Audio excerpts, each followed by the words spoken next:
para un mundo perdido, necesitado de salvación.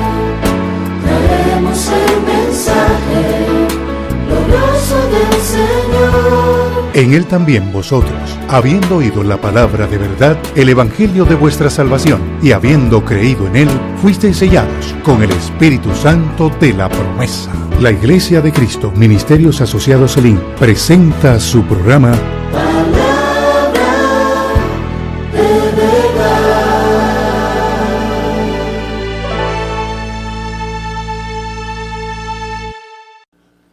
En esta oportunidad quiero hablar de un tema muy importante. Quiero hablar acerca de lo que nos hace diferentes. Lo que nos hace diferentes. Ese es el tema de hoy. Y quiero pedirle que vaya conmigo al libro de Ezequiel, capítulo 44. Ezequiel, capítulo 44. Y vamos a leer el versículo 23. Ezequiel 44, verso 23. Dice, y enseñarán a mi pueblo a hacer diferencia entre lo bueno, lo santo y lo profano, y les enseñarán a discernir entre lo limpio y lo no limpio. El día de ayer estuve en un seminario de hombres, como les comentaba hace un momento, y estuvimos hablando acerca de las vasijas en las manos del alfarero. Y qué interesante que Dios habló al profeta Jeremías y le dijo, vete a la casa del alfarero y allí te haré oír mis palabras. Y cuando nosotros venimos a la casa del alfarero divino de Dios, Él nos trae con un propósito, nos trae para que oigamos su voz, porque Dios continuamente nos está hablando. El problema nuestro es que no escuchamos a Dios. Nuestros oídos están prestos para escuchar la voz de todo el mundo. Oímos el consejo y pedimos el consejo de todo el mundo, cuando deberíamos en primer lugar buscar el consejo de Dios. ¿Qué dice Dios? ¿Qué quiere Dios para conmigo? ¿Qué Dios quiere decirme? Y qué bueno que usted esté aquí, porque cuando venimos a la casa del Señor, Dios siempre tiene una palabra para nosotros. Desde hecho, usted oyó que en la palabra de ahorita, Dios dio dos palabras proféticas este día. La primera decía que teníamos que cruzar el Mar Rojo ya en seco, y que teníamos que ver derrotado a nuestros enemigos. Miren, la palabra nos está diciendo que el Señor nos hace más que vencedores por medio de aquel que nos amó. El Señor nos hace más que vencedores sobre toda circunstancia, sobre toda situación, sobre todo problema, sobre todo lo que usted y yo podamos vivir. El Señor nos hace vencedores. Y también nos dijo el Señor que estuviéramos listos, porque la venida del Señor está cerca. ¿Cuántos están esperando al Señor? La palabra de Dios dice, y el Espíritu y la esposa dicen, ven Señor Jesús. Así que ese es el tiempo de estar preparados, de estar anhelando la venida de Cristo, porque el día del Señor está cerca. El día de Cristo, que es día glorioso, es día donde la iglesia amada recibirá una transformación en un abrir y cerrar de ojos, y la iglesia será transformada para ser arrebatada a los cielos y recibir al Señor en el aire, y así estaremos para siempre con Él. De manera que ese tiempo está muy próximo, está a las puertas. Y nosotros tenemos que estar listos si queremos ser partícipes de ese momento glorioso de la iglesia del Señor. De lo contrario, tendríamos que ver el día de Jehová, que es día de tinieblas, que es día de oscuridad, que es día donde aún el valiente no podrá estar de pie, porque lo que va a ocurrir en el mundo será algo tan terrible que la humanidad entera va a temblar con lo que va a pasar a la humanidad que no ha conocido a Cristo, y aquellos que no atendieron a la voz del Espíritu que nos guiaba a la consagración, nos guiaba a la entrega voluntaria al Señor, que nos guiaba a que nosotros siguiéramos los pasos del Señor, que nos consagráramos. Así que si usted no quiere ver el día de Jehová en esta tierra, mejor le aconsejo que se consagre al Señor para que esté en el día de Cristo listo y sea arrebatado. Aquí el profeta Ezequiel está diciendo algo muy importante, y esto es muy importante sobre todo en el tiempo que nos ha tocado vivir. ¿Por qué es tan importante que enseñemos a discernir entre lo santo y lo profano, entre lo que es bueno y lo que es malo. Porque mucha gente no ha podido discernir esto, porque mucha gente no se ha rendido totalmente, no entiende la voluntad de Dios y no conoce lo que es bueno. Por eso el mundo a lo bueno le llama malo y a lo malo le llama bueno. Nosotros venimos con un discernimiento distorsionado, porque nuestro espíritu, recuérdese que cuando nacimos físicamente, vinimos con un espíritu muerto. Porque en Adán todos pecamos, fuimos destituidos de la gloria de Dios. Pero cuando venimos a Jesucristo, entonces nuestro espíritu cobra vida y a eso se le llama nuevo nacimiento. Y el nuevo nacimiento hace que tengamos un espíritu presto para atender la voz de Dios, presto para escuchar a Dios, prestos para saber cuál es el deseo y la voluntad de Dios. Antes de tener ese espíritu vivo no nos interesaba nada que tuviera que ver con Dios. Y note lo digo en términos categóricos, no nos interesaba nada. Aunque fuéramos religiosos, nos interesaba la religión, pero no nos interesaba nada que tuviera que ver con Dios. Porque si nos hubiese interesado algo que tuviera que ver con Dios, les aseguro que muchas cosas que hicimos no las hubiésemos hecho en el pasado. Entonces notemos que cuando nosotros nacemos de nuevo, nuestro espíritu, que está conformado por la comunión, la intuición, ¿sí? Y está la comunión que nos permite hablar con Dios y comunicarnos con Él. La intuición que nos permite discernir adecuadamente entre el bien y el mal. Una gente que no ha nacido de nuevo no puede discernir correctamente entre el bien y el mal. Y Ezequiel aquí está diciéndole al pueblo de Dios que necesitaba sacerdotes que enseñaran la diferencia que había entre lo santo y lo profano, entre lo que era bueno y lo que era malo.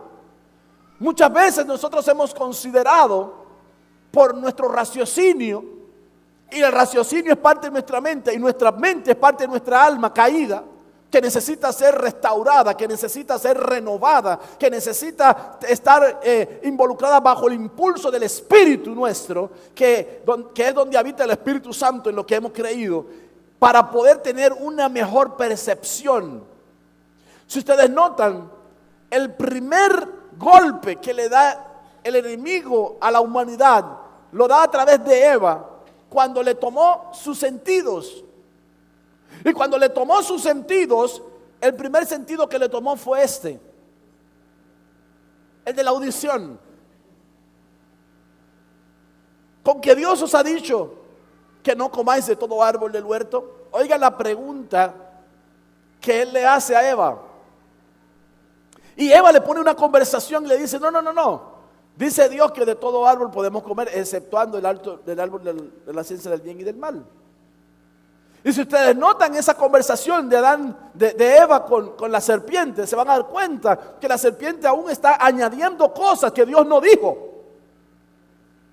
Y Eva está diciendo cosas que ella entendía que por lógica estaban correctas, pero Dios no había dicho eso. Muchas veces nosotros estamos diciendo cosas como que Dios ha dicho, pero que Dios no ha dicho. Hay mucha gente que está diciendo así dijo Jehová, así dijo Dios, pero Dios no ha dicho nada de eso.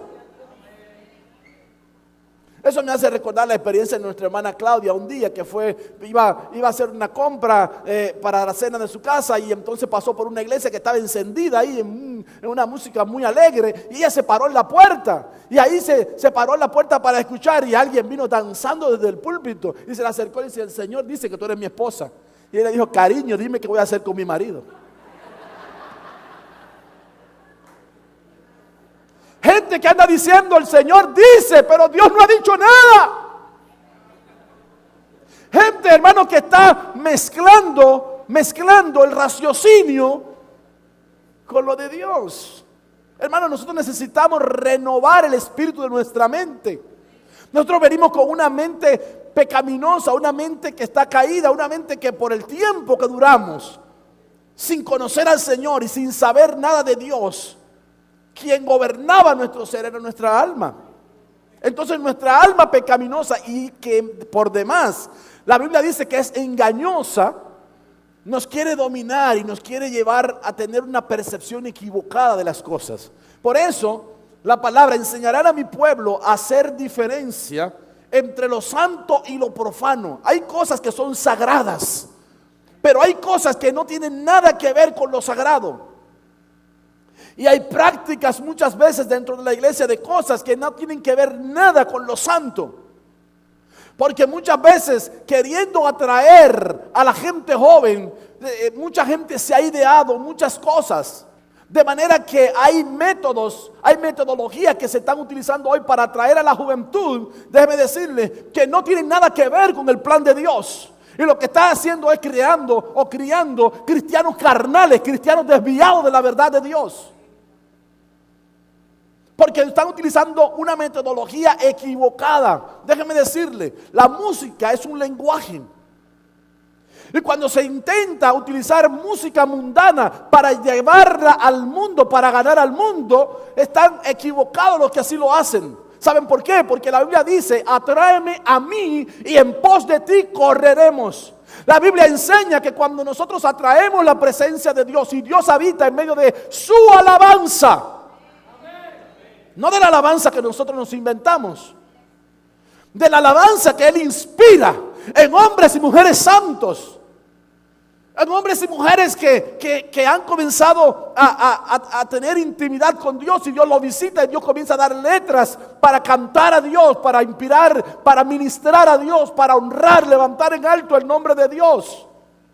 La Biblia dice, alabad a Dios en su santuario, alabad a Dios en la magnificencia de su firmamento, alabad a Dios, todo lo que respira, alabe a Jehová, enseña la Biblia. Pero las gentes, hermanos, con tal de ganar multitudes, comienzan a cantarle a las multitudes. El libro de Proverbios dice que el que canta al hombre es como que en el tiempo de invierno se quita su camisa.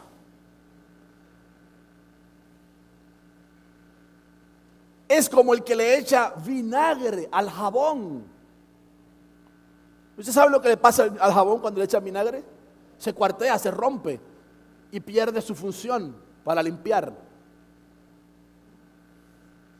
Pues así mismo es el que le canta al corazón del hombre afligido. No nos mandaron a cantarle a los hombres, nos mandaron a cantarle al Dios de los hombres. Y cuando nosotros lo atraemos a Él, entonces Él envía salvación y vida eterna.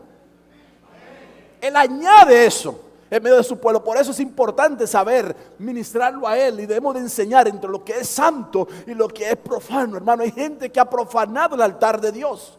Hay gente que con tal de tener una música bonita contrata músicos que ni siquiera son cristianos, músicos profesionales, y los ponen a tocar en el altar de Dios. Y podrán tener una bonita ambientación musical en las iglesias, pero no hay presencia de Dios, porque Dios no se agrada de ese tipo de alabanza. Dios necesita corazones santos. Por eso la palabra de Dios dice, busca entre los hermanos, entre tus hermanos, a hombres y mujeres para que me sirvan en el canto y en la música en la congregación. La palabra de Dios nos enseña claramente lo que es de Dios y lo que no es de Dios, pero muchas veces nosotros nos dejamos impactar por nuestros sentidos, y el enemigo, como a Eva, nos toma el sentido y nos quita la bendición. El propósito de Dios es que usted y yo lleguemos a la madurez. Dios no quiere que sigamos siendo niños. Por eso dio 5 regalos a la iglesia en forma de hombres. Efesios 4:11 dice que a unos constituyó apóstoles, a otros profetas, a otros evangelistas, a otros pastores y a otros maestros, a fin de edificar a los santos, que son, miren quiénes, miren que está a su lado. Si ese que está a su lado ha sido lavado con la sangre del Cordero, es uno que ha sido separado para Dios y por tanto es un santo, es una santa.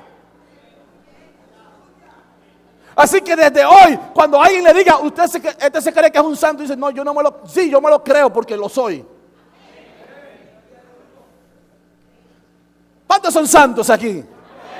Que estamos separados del mundo para Dios y nos hemos consagrado para Él. Aleluya. Y con gusto podemos decir gracias a Dios que somos santos, gracias a Dios que somos hijos de Dios, gracias al Señor que somos sus servidores para la gloria y la honra de su nombre. El propósito de Dios es que lleguemos a la madurez, pero no podremos llegar a la madurez si no aprendemos a discernir entre lo que es santo y lo que es profano. La Biblia dice en el libro de Hebreos capítulo 5, versículo 14, pero el alimento sólido es para los que han alcanzado madurez, para los que por el uso tienen los sentidos ejercitados en el discernimiento del bien y del mal. ¿Para quién es el alimento sólido? Para los que han alcanzado madurez. Y ahí está definiendo la madurez. ¿Qué es la madurez? Ahí mismo el versículo define: tener ejercitados los sentidos en el discernimiento del bien y del mal. Eso es madurez.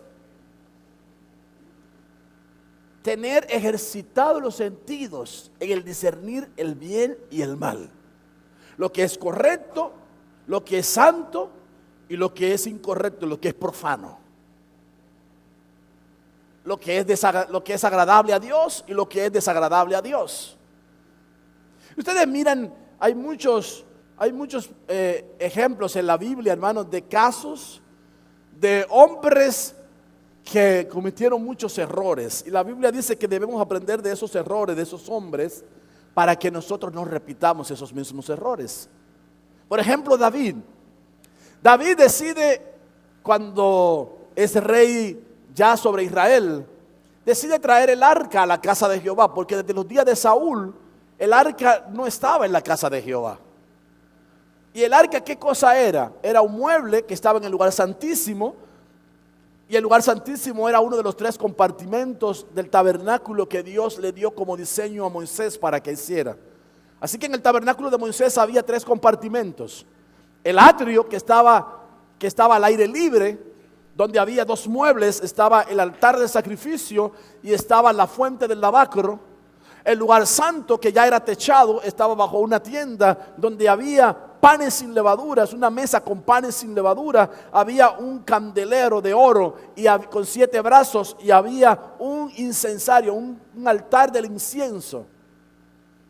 Y luego, cubierto por una cortina, separado por una cortina, había lo que se llamaba el lugar santísimo, y ahí estaba el arca del pacto, con una tapa encima que se llamaba el asiento de la misericordia o propiciatorio.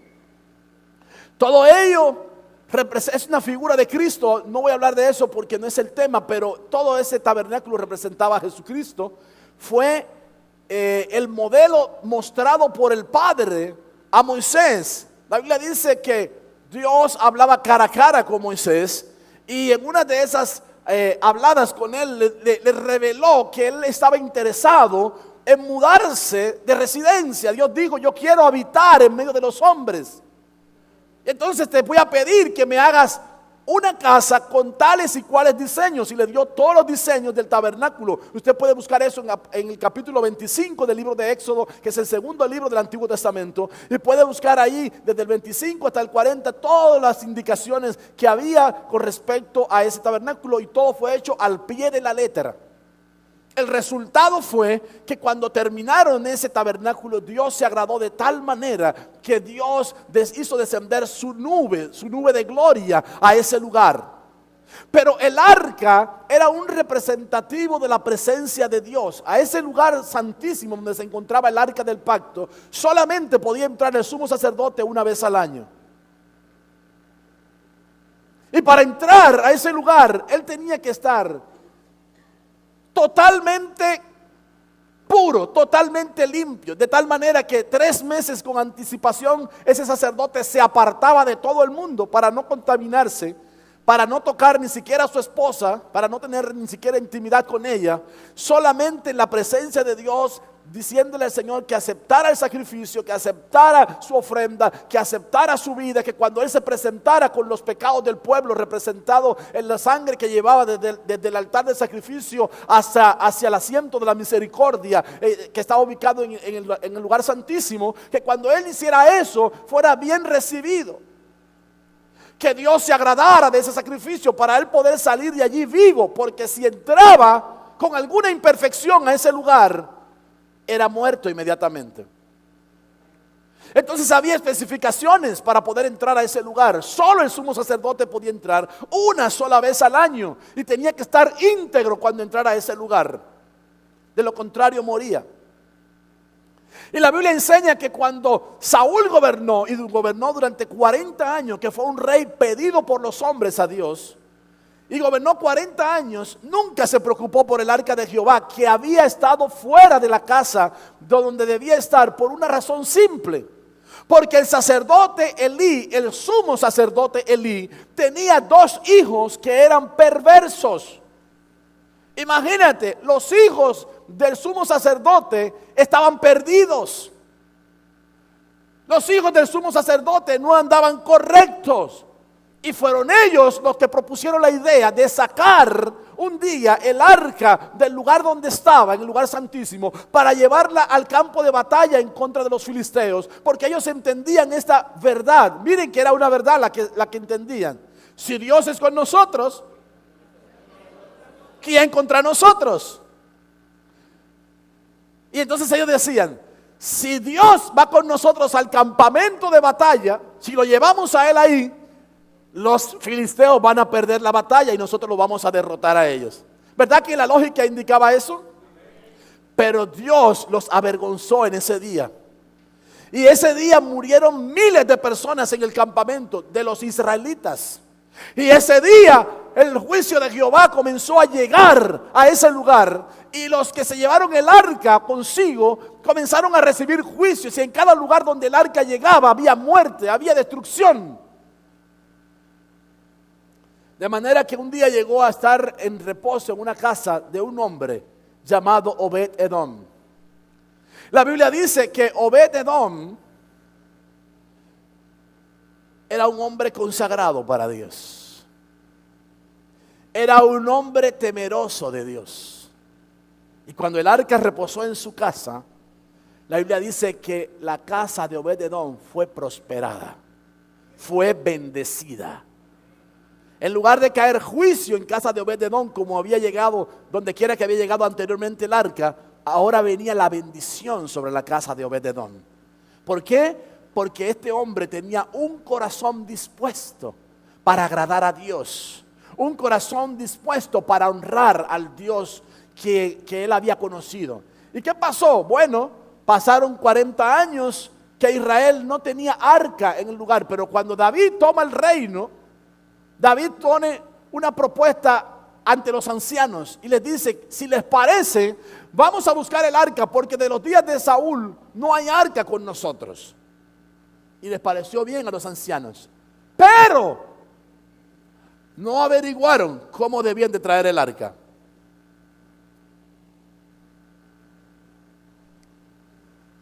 Fueron a buscar el arca sin buscar en el rollo, en la palabra, cómo debían de traer el arca.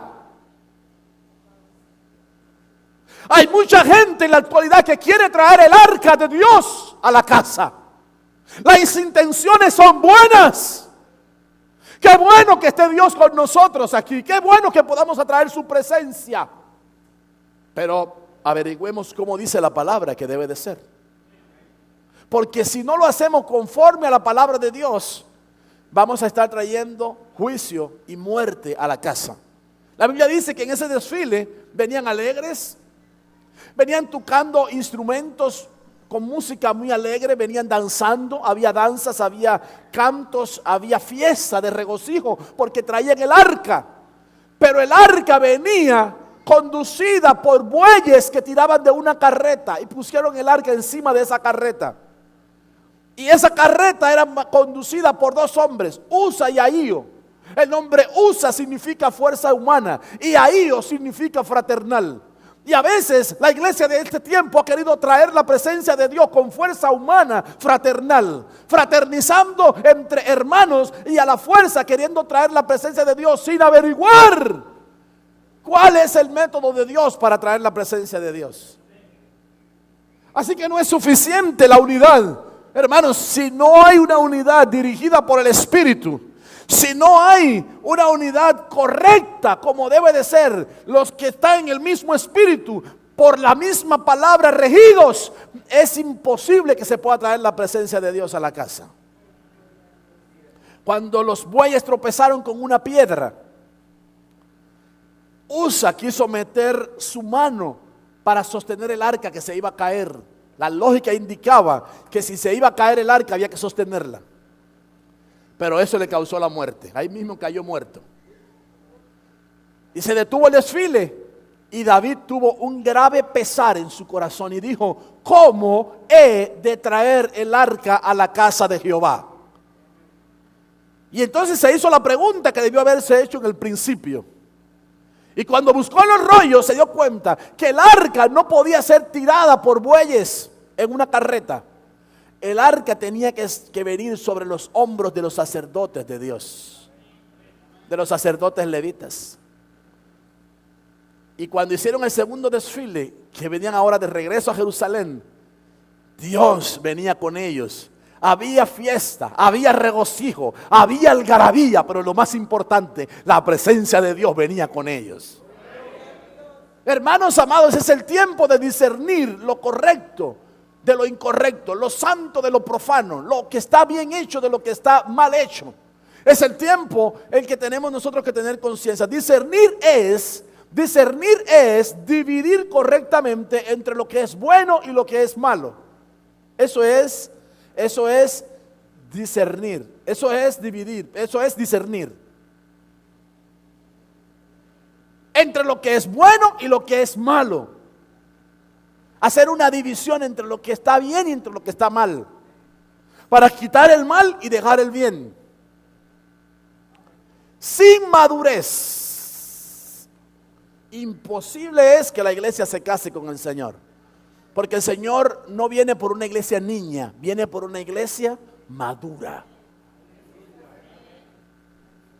Por eso, cuando el Señor Jesús dio los 5 regalos en forma de hombres, que ya mencioné ahorita, dice: a fin de capacitar a los santos para la obra del ministerio. Pero dice: para que no seamos niños fluctuantes, llevados de todo viento de doctrina para aquí y para allá. Hay mucha gente llevada de todo viento de doctrina, hermanos. Y hoy hay muchas corrientes doctrinales erróneas, equivocadas, que harán a muchos apartarse de la fe. Y hoy vemos mucha gente que se aparta de la fe. Hoy veo mucha gente, hermano, apostatando de la fe. Hay mucha gente burlándose aún del cuerpo de Cristo. Hay mucha gente aún burlándose, hombres de Dios.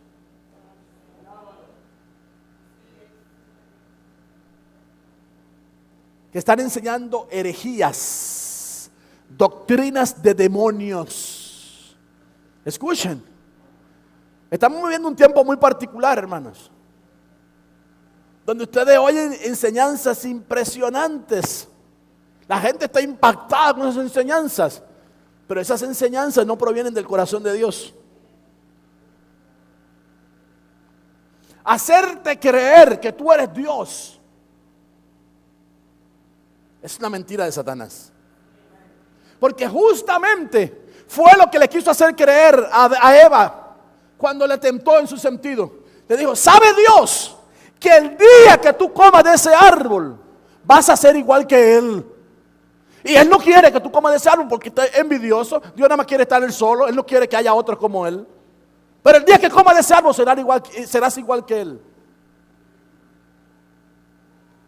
Es una pretensión satánica querernos igualar a Dios.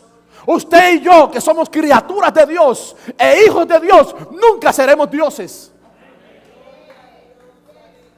Usted y yo seguiremos siendo hijos de Dios. Y si en la gracia de Dios permanecemos firmes hasta el final, seremos partícipes de la naturaleza divina por gracia y misericordia de Dios. Aleluya.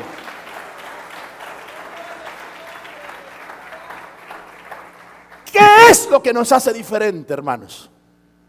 Porque el tema es ese. ¿Qué es lo que nos hace diferente? Lo que nos hace diferente es saber escuchar a Dios. Porque Dios constantemente está hablando a su pueblo.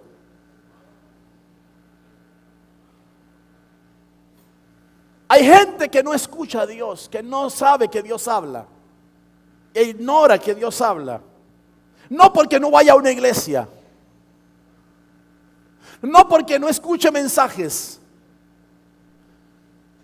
pero sus oídos espirituales están sellados, están tapados y no pueden percibir que Dios les está hablando, que Dios les está advirtiendo, que Dios nos está amonestando, que Dios nos está dirigiendo, que Dios nos está queriendo guiar por sendas de justicia.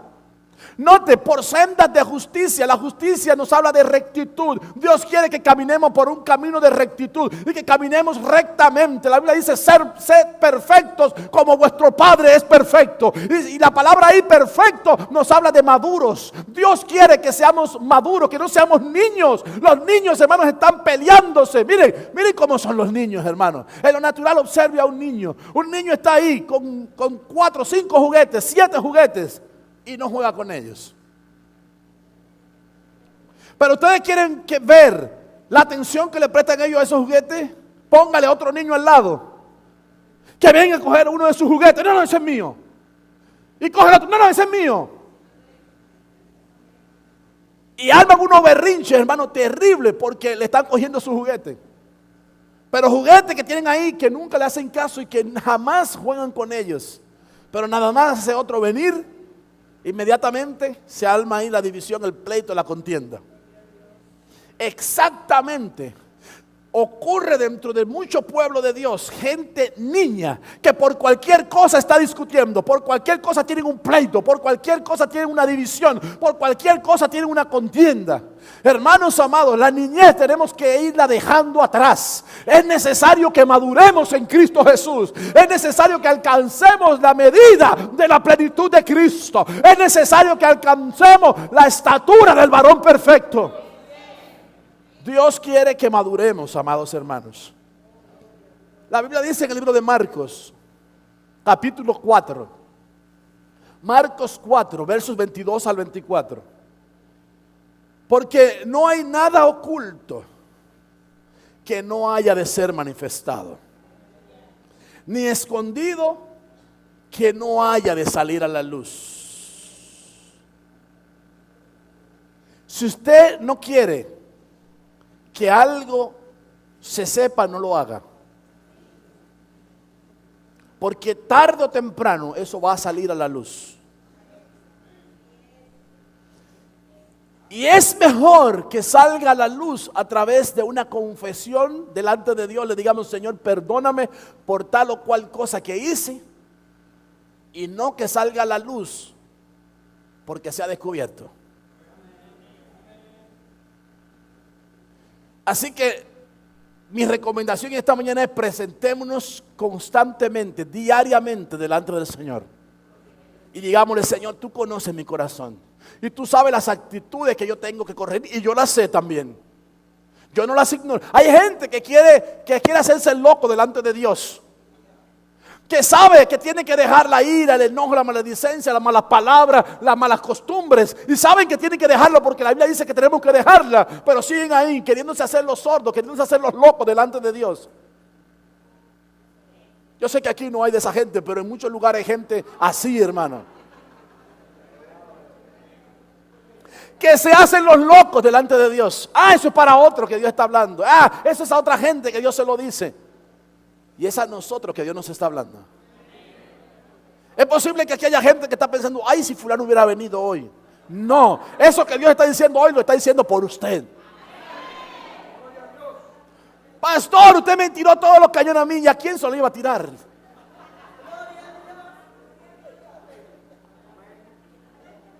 Yo no estoy predicando para la silla. Yo no estoy predicando a estas flores tan hermosas que están aquí. Yo no estoy predicando al aire acondicionado. Yo no estoy predicando, yo estoy predicándole a usted. Pero aquí les cuento en confianza que ya Dios me predicó a mí. Aleluya. Gloria a Dios. Sea bendito su nombre. Marcos 4:22 dice: porque no hay nada oculto que no haya de ser manifestado ni escondido, que no haya de salir a la luz. Si alguno tiene, ¿qué cosa? Oídos para oír. ¿Para qué son los oídos? Si alguno tiene oídos para oír, que oiga. Les dijo también, mirad lo que oís. El término, el verbo mirar ahí está en imperativo. Y cuando un verbo está en imperativo es una ordenanza. Y aquí Dios nos está ordenando que estemos atentos a lo que estamos escuchando.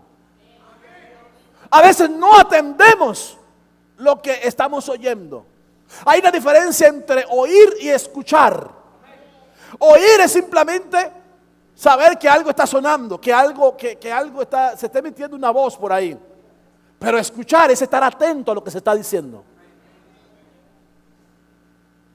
Es increíble que a veces podemos tener cara a cara una conversación con alguien y alguien comenta algo y nos interesa más lo que el otro está comentando y no entendemos nada del que está frente a nosotros nos está diciendo porque estamos prestos para escuchar lo que se está diciendo ahí que nos interesa más. Eso es escuchar. ¿A cuánto le habrá pasado así alguna vez? Y después terminamos diciendo que está, ¿cómo fue que me dijiste?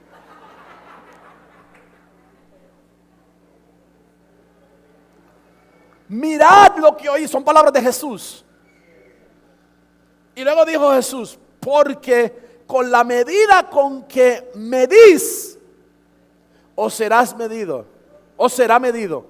Y aún se os añadirá a vosotros lo que oís. Entonces, escuchar es muy importante. Noten cuántos oídos no pusieron. ¿Y cuánta boca?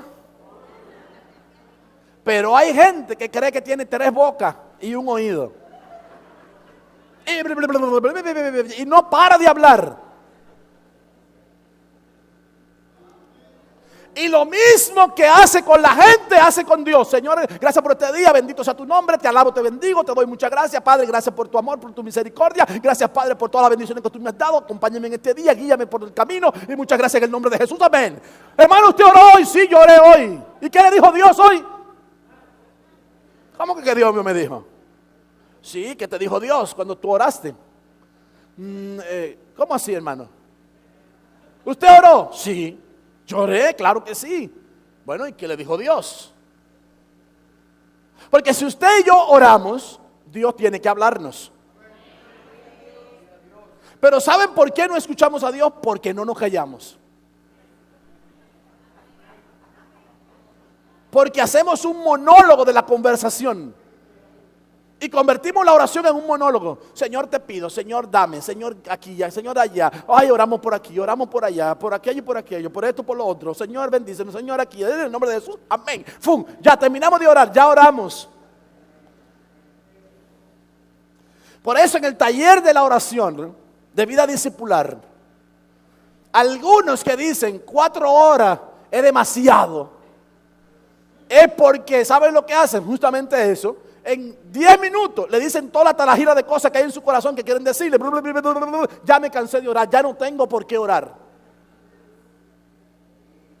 Porque no han entendido que la oración es, ¿qué cosa?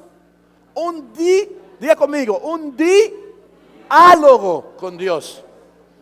Y me habla de 2. Esta conversación entre 2 o más personas. Así que cuando estamos hablando con Dios, estamos hablando Él y yo. Y si yo le hablo, Él me va a escuchar. Pero si Él me habla, Él también espera que yo le escuche. ¿Cómo se siente usted cuando usted está hablando con alguien y ese alguien no le presta atención? Muy mal. Así mismo se siente Dios con nosotros, muy mal, porque no lo oímos a Él. Y porque no lo oímos a Él, tomamos malas decisiones. Pero yo oré por eso, pero yo le pedí a Dios por aquello, por lo otro y me salió mal. Pero no escuchaste la respuesta. No escuchaste la voz de Dios. Era posible que Dios te estaba diciendo, hijo, no hagas eso. Pero como estábamos entretenidos en pedirle porque lo queríamos, si hicieron lo que queríamos, le pedimos y no lo recibimos. Y al final, Señor, ¿qué pasó? Lloré, yo te pedí, yo lo puse en tus manos, pero al final no me salió bien. ¿Por qué? ¿No esperaste la respuesta? Posiblemente la respuesta era no.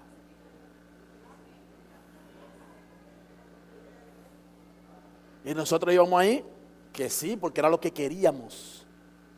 ¿Sabe? La Biblia dice que muchas veces no recibimos porque pedimos mal. Pedís y no recibís porque pedís mal. Porque pedís para vuestros deleites. Y no le decimos, Señor, mira aquí este plan que tengo. ¿Qué te parece, Señor? Yo quiero que tú me hables si tú estás de acuerdo que yo haga tal o cual cosa. Háblame, Señor. Y espere. Y si usted no oye nada, espere durante todo el día, manténgase la expectación. Porque Dios habla de muchas formas y muchas maneras.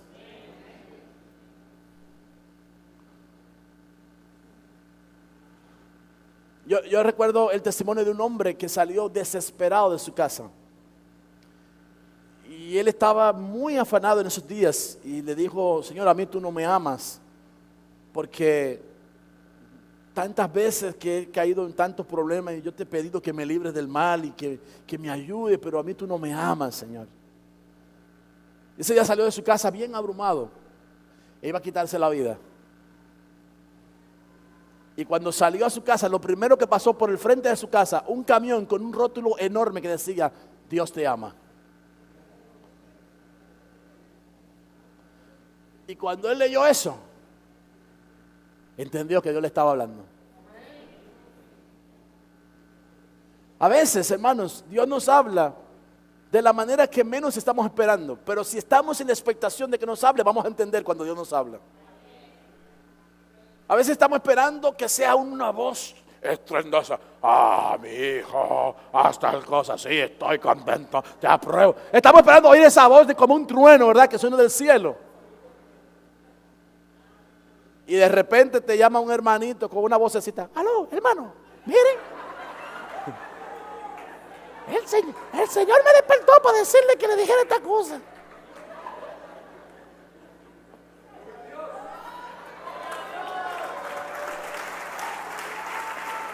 Dios habla muchas veces, de muchas formas, de muchas maneras. Cuidemos nuestros sentidos, hermanos. El asunto no es que Dios nos hable. Él siempre nos está hablando. El asunto está en que nosotros le escuchemos. Lo primero que el enemigo le tomó a Eva fue el sentido. Miremos la cita. 2 de Corintios 11:3. Y voy a leer la versión Dios habla hoy. Pero temo que, así como la serpiente engañó con su astucia a Eva, también ustedes se dejen engañar. Y que sus pensamientos se aparten de la actitud sincera y pura hacia Cristo. Que tus pensamientos se aparten ¿de dónde? De la actitud. Todo lo que tiene que ver con madurez tiene que ver con actitud. El cristiano maduro es aquel que aún se atreve a soportar el insulto y quedarse callado y no decir absolutamente nada. El cristiano maduro no se defiende.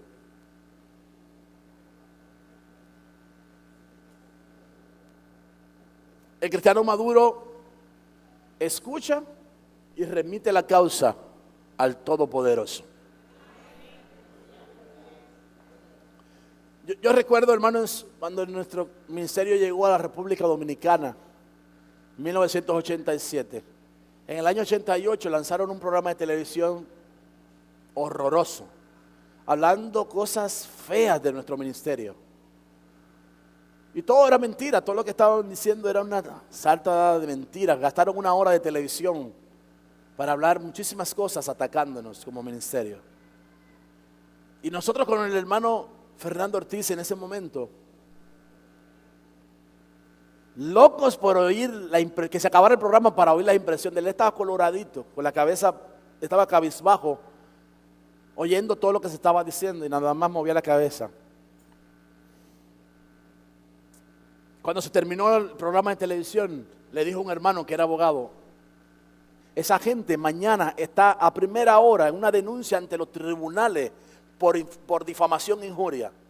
Y otra hermana le dijo: pastor, soy familiar del productor de televisión Freddy Veragoico, así que mañana le pido que me dé un espacio para que nosotros nos defendamos ante la televisión de lo que nos dijeron. Y el pastor bajó la cabeza y dijo: no, nosotros no nos vamos a defender.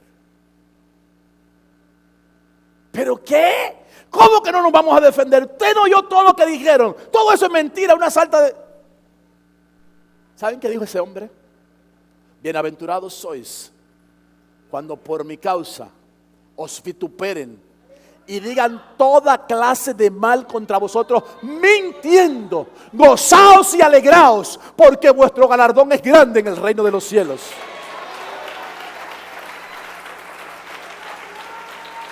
No nos defendemos.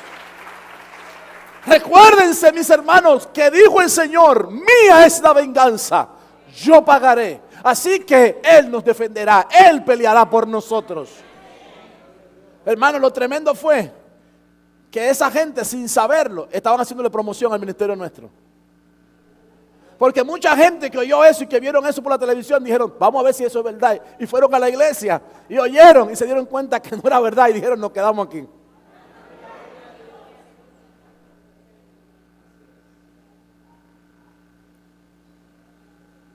¿Usted quiere saber si el enemigo le hace propaganda a los cristianos?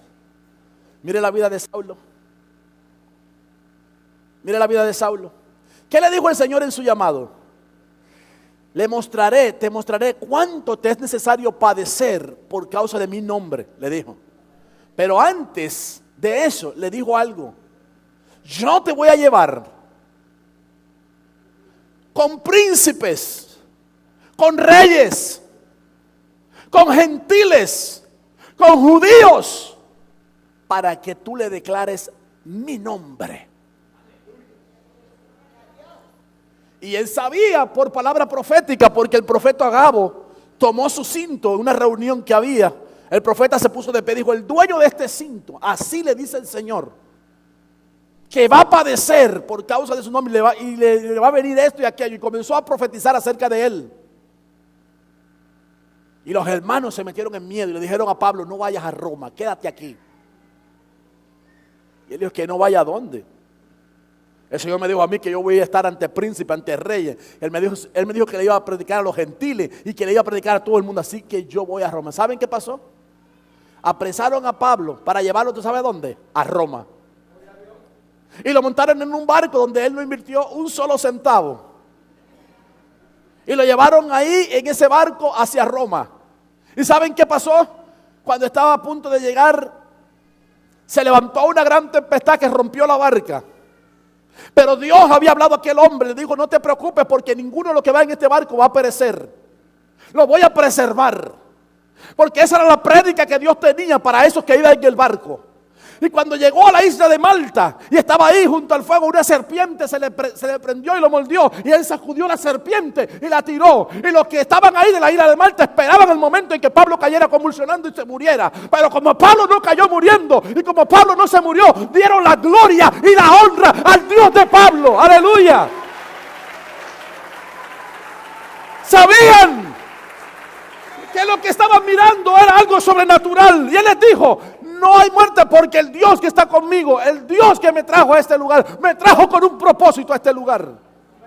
Y fue a ese lugar, le predicó a los aldeanos de Malta. Y después, cuando llegó el tiempo, se fue en barco a Roma. Y llegó a Roma y le dieron una paliza y lo querían meter preso. Y dijo: así tratan ustedes a los ciudadanos romanos.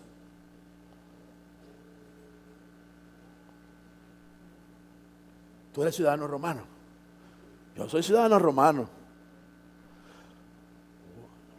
Fue a parar donde Festo, donde Félix, que eran gobernantes, que eran gente de alto rango, que eran gente como Dios le había hablado en la profecía. Te voy a llevar con gente grande, con gente de influencia, para que le hables de mi nombre, para que le muestres mi gloria, para que le digas que hay un Dios vivo, un Dios verdadero, un Dios real, aleluya.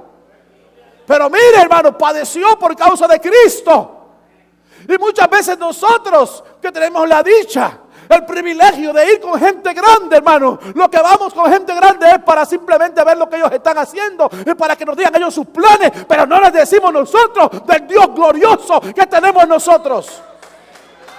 Dios quiere que vayamos para que le hablemos de su gracia, para que seamos comunicadores del evangelio glorioso que hemos recibido. Si te callas, las piedras van a hablar. Así que Dios te envía con gente de influencia para que les hables de Cristo. Háblales del Señor, muéstrale al Señor, pero guarda tus sentidos. En Éxodo capítulo 21, versículos del 2 al 6, y voy a leer la versión Dios habla hoy. Éxodo 21, versos del 2 al 6, dice: si compras un esclavo hebreo, trabajará durante 6 años, pero al 7º año quedará libre, sin que tenga que pagar nada por su libertad. Si llegó solo, se irá solo. Si tenía mujer, su mujer se irá con él. Si su amo le da una mujer y ella le da hijos o hijas, la mujer y los hijos serán de su amo y el esclavo se irá solo. Pero si el esclavo no acepta su libertad porque ama a su mujer, a sus hijos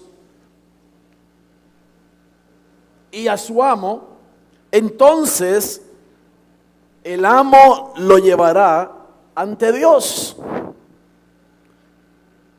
lo arrimará a la puerta o al marco de la puerta y con un punzón le atravesará la oreja. Así será esclavo suyo para siempre. La palabra de Dios está diciendo aquí que un esclavo, al cumplir 7 años en la casa de su amo, tenía derecho a ser libre. El 7º año había que dejarlo libre obligatoriamente,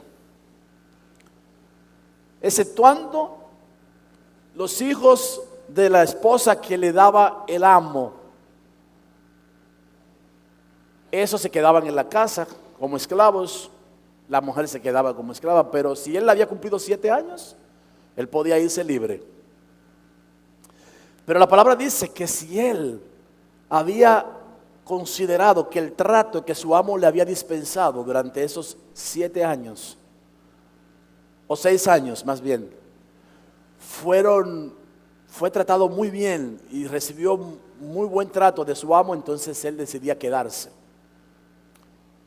Pero si él decidía quedarse, había que abrirle un hoyo en la oreja con una lesna, o como dice ahí la versión Dios habla hoy, con un punzón. Había que agarrarle la oreja y horadarle la oreja y dejarle esa marca que le iba a indicar al mundo que él era un esclavo por amor.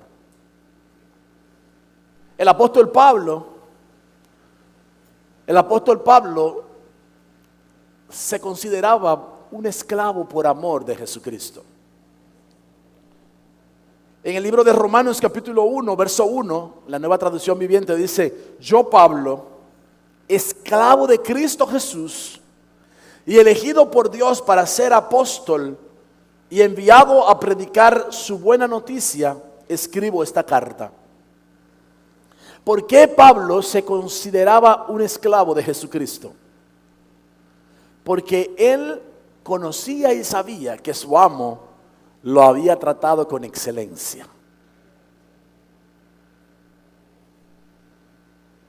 Entonces él decía: yo soy de mi amo Jesucristo un servidor incondicional. Yo soy fiel a mi amo y yo le sirvo por gratitud. Pregunta para usted. ¿Se considera usted un siervo o un esclavo de Jesucristo? Si te consideras un siervo o un esclavo de Jesucristo, entonces no tienes derecho a exigirle nada a Dios.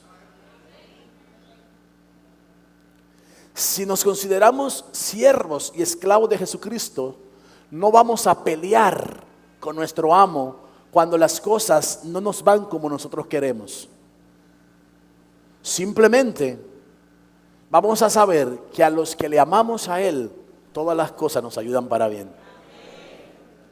Simplemente vamos a saber que algo que estamos haciendo no está en consonancia con la voz de Dios, porque Dios nos está hablando y diciéndonos: te está sucediendo esto y lo he permitido porque quiero mostrar mi gloria. Pero nosotros, en lugar de mostrar la gloria de Dios en medio de los padecimientos, lo que hacemos es que nos quejamos y le hallamos despropósito a los tratos de Dios. Hermanos, no hay despropósitos en los tratos de Dios. A los que le amamos, todo lo que nos acontece, así no sea aparentemente bueno, Dios lo permite para un fin, para un bien, para glorificar su santo nombre. Pablo había elegido voluntariamente ser un esclavo de aquel que lo amó con amor inalterable, y por eso él fue un siervo obediente de Jesús. La obediencia es el resultado de una relación con Dios.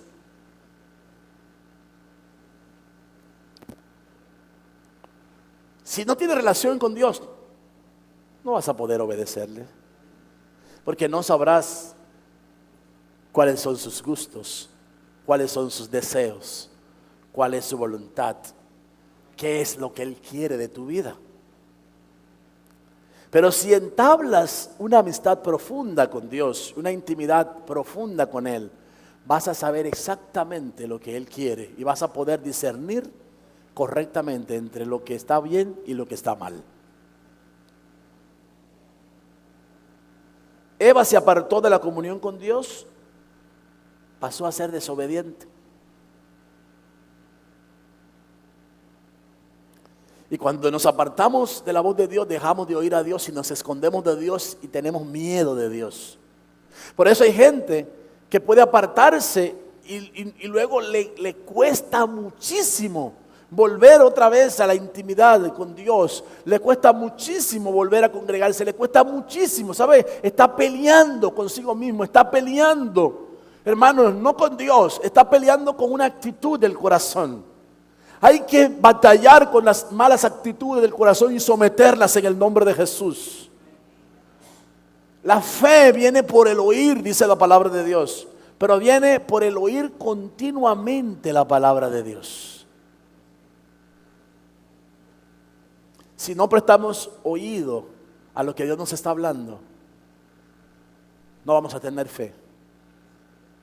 Pero si hemos prestado oído a lo que estamos hablando, nos va a suceder como le sucedió a un padre que tuve la oportunidad de leer su historia en esta semana, que estaba esperando que su esposa diera luz, pero se adelantó el parto en la semana 27. Quiere decir que el producto que venía era un producto inmaduro, que todavía no estaba bien maduro sus pulmones, de manera que iba a ser un problema recibirlo. Pero cuando recibieron, se dieron cuenta que no era uno solo, venían dos.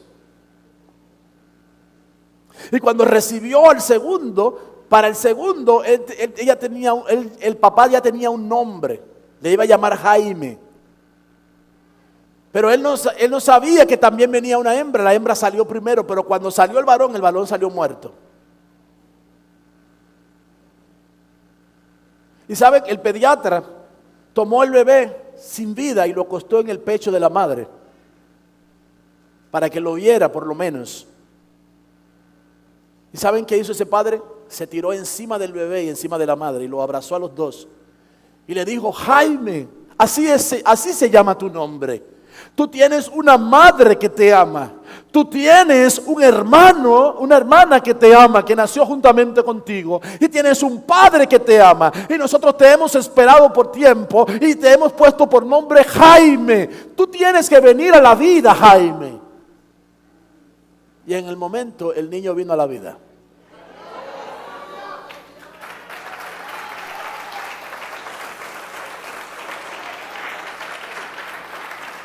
¿Sabes esto?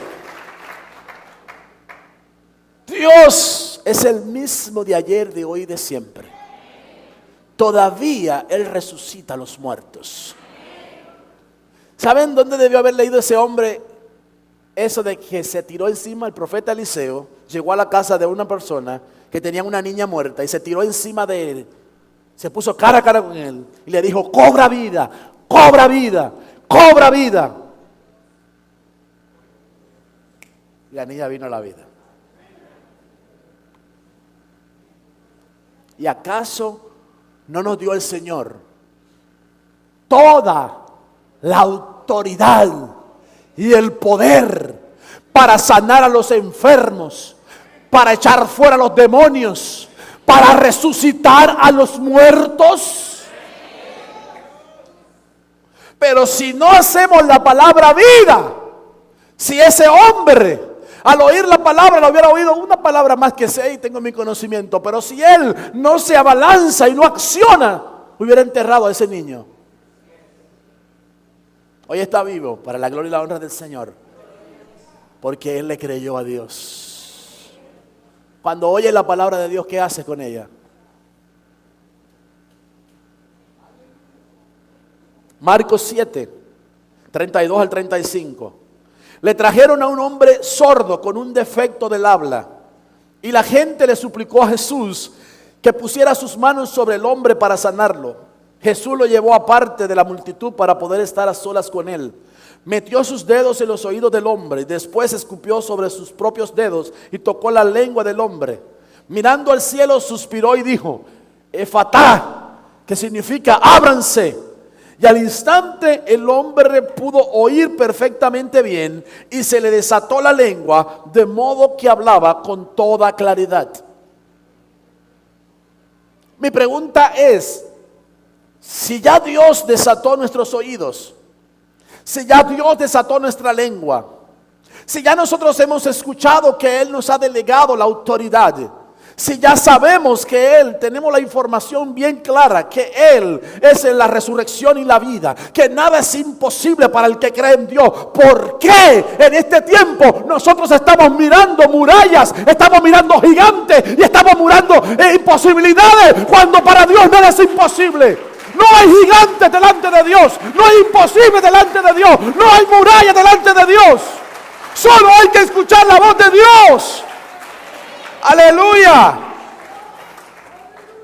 Yo termino leyendo esa cita de Isaías 54.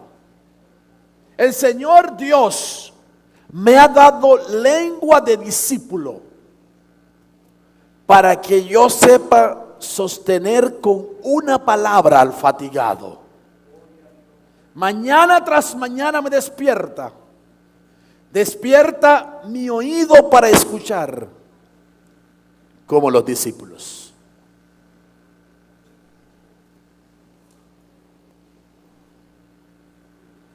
¿Cuántos son discípulos de Jesús aquí?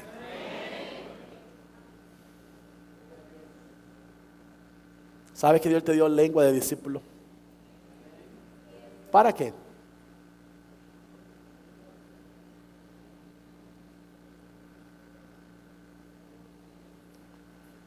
¿Cómo hablan los discípulos del profesor Juan Bosch? Escúchame de nuevo, hablan como el profesor Bosch. ¿Cómo hablan los discípulos de José Francisco Peña Gómez? Porque el que me toca. Hablan así todos, porque tienen lengua de discípulo. ¿Cómo debemos hablar los discípulos de Jesucristo?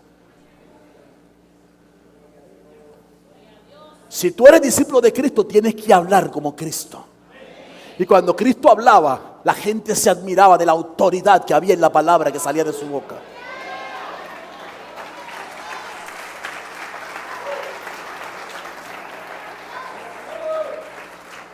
Hace unos días oímos un testimonio entre la juventud de una joven que hizo un pacto de pureza aquí. Se puso su anillo en el acto que hicimos de pacto de pureza. Y la asaltaron en un vehículo. Dame todo lo que tú tienes. Se quitó todo. El anillo también. El anillo no te lo doy. Mire, usted está loca, pásame el anillo. El anillo es un pacto de pureza que hice con Dios y no me lo quita nadie de ese dedo.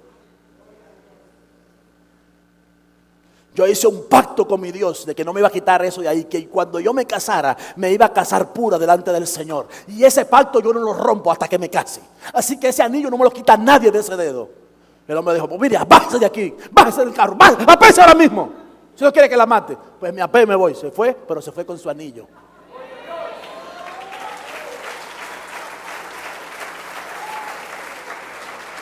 Hermano, cuando hables, habla como discípulo de Jesús. Y cuando escuches,